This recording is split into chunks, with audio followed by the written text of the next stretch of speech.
Welcome back, Advice Pod. Kyle, Raysean, and Patrick. And we are doing anti-work today. This has been like a theme throughout the week. Fuck jobs and fuck corporate America. So why don't we just pile on one more? I feel duped by the system. Someone my age, between 25 and 34, which just so happens to be our age ranges here on the show today. Someone my age, 25 to 34, just bought themselves a Porsche. A Porsche. You have to say Porsche. They also bought themselves a house.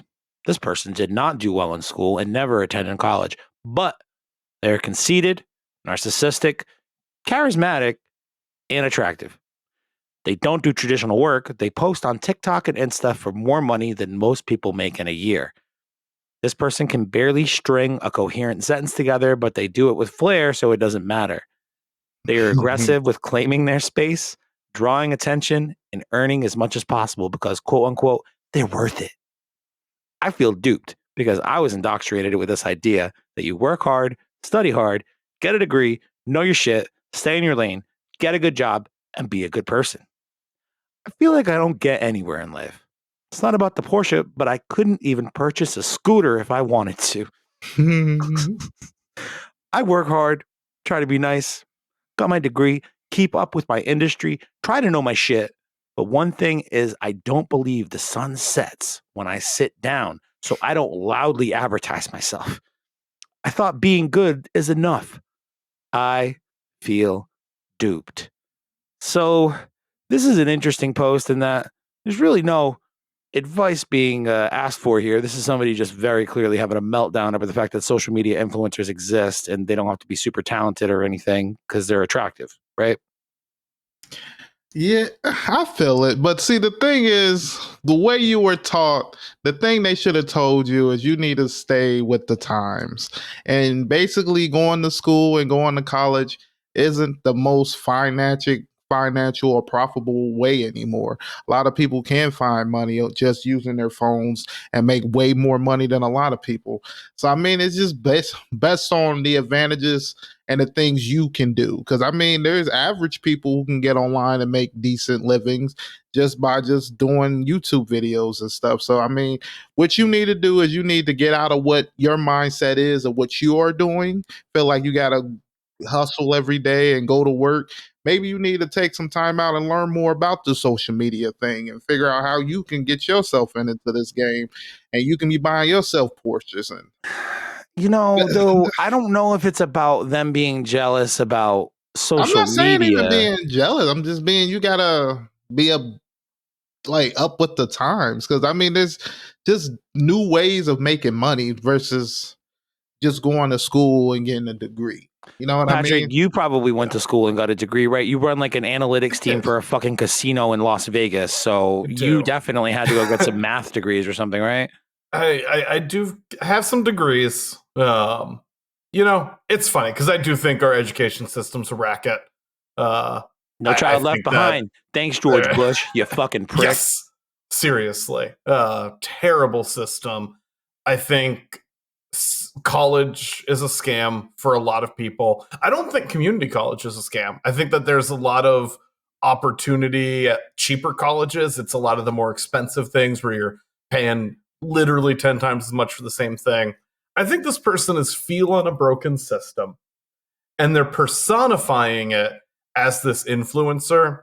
And I think they need, just from like a mental health perspective, to disconnect those two things. Because no matter how broken the system is or how not broken the system is, there'll always be somebody with more than you. There'll always be somebody luckier than you. We could live in a fantastic society and there will still be people who are hot and stumble into good luck. There are people who be born on home plate.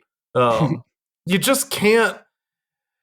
You got to focus on yourself, focus on what you can control. And it sucks because there is no Porsche button. There's no way to guarantee that you're going to make a lot of money. There's just no like locked in way to say, yep, that's how you get rich.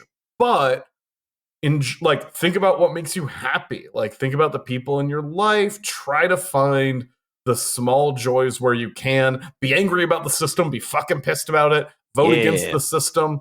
But who gives a shit if some hot person has a Porsche? Let them have their fucking Porsche and just move on. Well, they do have the material Porsche. Yeah, you got to say Porsche. The reason I say that, the Porsche thing specifically, I seldom check out new podcasts, but I had to check this one out. Daniel Tosh from Tosh.0. He just launched a podcast in the last few months on YouTube, and it is seriously one of the best podcasts I think I've watched in probably 5 years. It is so fucking funny. But his whole thing is like, I don't want to talk to like other comedians. I don't want to talk to other celebrities. I only want to talk to people that I want to talk to. So some of the people that he's featured, and this is where the Porsche thing comes from. He has a car guy. Like when he wants to buy a new car, he has this guy that he contacts, and he goes out and finds what he wants and like gets his fee or whatever. He's like a regular down to earth guy who just so happens to sell cars to Daniel Tosh. He also had a pit boss from one of the big Vegas casinos. Oh, nice. Yeah, I can't think of which one. The Mirage, which I guess got bought out or something. That's owned by Hard Rock now. It used to be MGM, but now it's Hard Rock. Yes, exactly. They talk about that a lot, but they just do a lot of stories there. So anyway, if you haven't listened to the Daniel Tosh podcast, you should, because it is so fucking funny. Dude has not lost a step. I think he's even funnier than he was back in the day on his Comedy Central show. Anyway, what are we talking about? Oh, the system. Yeah, fuck the system, and I hate it. I don't know. I didn't go to college. I remember making the decision to not go to college. I always thought that maybe I would try, like all through high school. I was like, oh yeah, I can get my act together. I for a minute, I thought I was going to go to Berklee School of Music in Boston, but I I learned a lot about Berklee. Weirdly, my guitar teacher from when I was a kid in like high school, middle school, he was the first guitar teacher to ever work at Berklee and was the first guitar teacher there for the first 2 years. And the first year he had a class of like 5 students. And then the second year he had a class of like 11 students. So he was like, this is bullshit. You guys are just letting anybody in here now. Well, I'm out of here. I'm going on tour with Diana Ross, which is what he did. Rest in peace, Chet. I love you so much. But I remember having that in my brain, like anybody can go to Berklee as long as you can pay for it. And that's true for a lot of colleges. A lot of colleges, if you want to give us back when I was in high school, it was like 20 grand, 25 grand a year already. Now it's like almost double that, almost 20 years later. But I remember that moment. I tried community college. I was not good at school. I'm not good at learning, whatever. I'm not good at reading. I can read, but I don't know. I think I have like undiagnosed ADHD sometimes. That's my point. School's not my environment. That's a better way to say it. But I remember making the conscious decision, like, why in the fuck am I going to take on $100 grand worth of debt trying to go to a nice ass college? For what? For no guarantee that you're going to get a job. For no guarantee that job, even if you do get it, is going to be something that is in your field and something that's going to be able to pay your bills. I had two of my closest friends in high school. When they got out, they went to college at the 4-year plan, right on time, got out, got their degrees, $100 grand in debt. One went for pharmacy, one went for marketing or something like that. Fedsy, I can't remember exactly what it was. Marketing and sports management or something like that. I fucking forget. They've never had a job in those fields, and they still pay like $600 a fucking month on those loans. I just can't imagine having that extra payment, that extra financial burden hanging over your head for something that has effectively netted you zero. Like, yeah, you're like more culturally experienced person, maybe you're smarter or whatever, but it's not helping the bottom line at all. So I don't know, man. I do remember making that decision. Like the math ain't mathin'. And I've been working hard and beating my head against the wall ever since. So it's not like I'm saying I feel like my decision paid off, but it definitely paid off in the sense that I'm not paying $600 to $800 a month in student loans. So that's good, at least. Yep. I don't know. The system is a lot of bullshit, man. It's a lot of bullshit. There's a lot of no option feeling great. Like the reality is there's pros to going to college. There's cons to going to college. The same can be said of every decision you make. And it feels like the cons are oftentimes bigger than the pros in every angle you look at.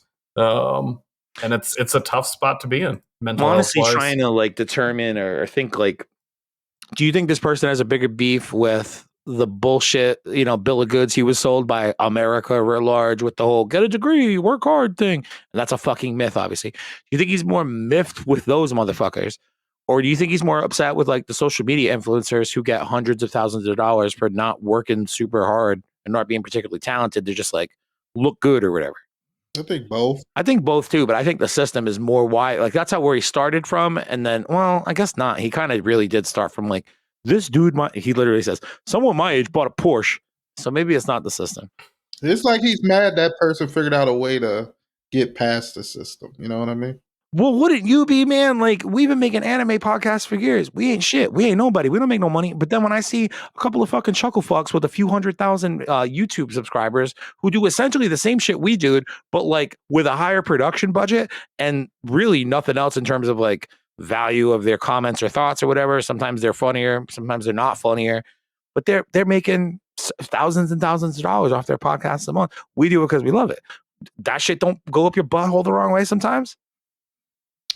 I mean, it do and then it don't, because I always feel like when it's our time, it will be our time. But what if our time never comes, bro? That's a lie too. See, you've been buying into the myth, man. You've been buying into the myth.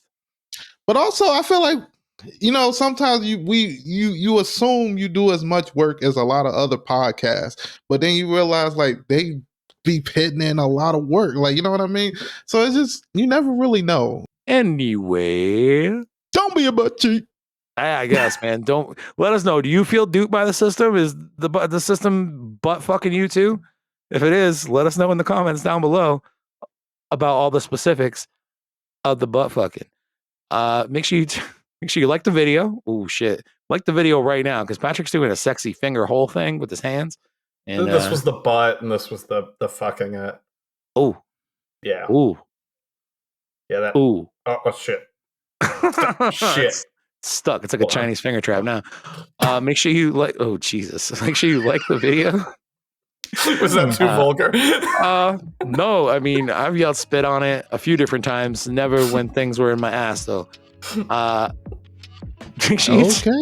All right. This is not in the way I expected it to end, but I'm glad it ended the way that it ended. So that's cool. Like the video, let us know if you feel duped by the system and you're getting butt fucked or whatever, and we'll talk to you tomorrow when we talk about artists who said a bunch of fucked up things in the past, and now you're like, oh man, I fucking used to like this guy and I gotta hate him. Ugh. Talk to you tomorrow. And remember, don't be a butt cheek. I really appreciated the and remember. It sounded like you were ending a fucking episode of Captain Planet. And remember, only you can fucking fix the environment, whatever the fuck those clowns were about. Only you can prevent wildfires. Bro, yes. Are you Smokey the Bear? Oh, wow. Wow, okay.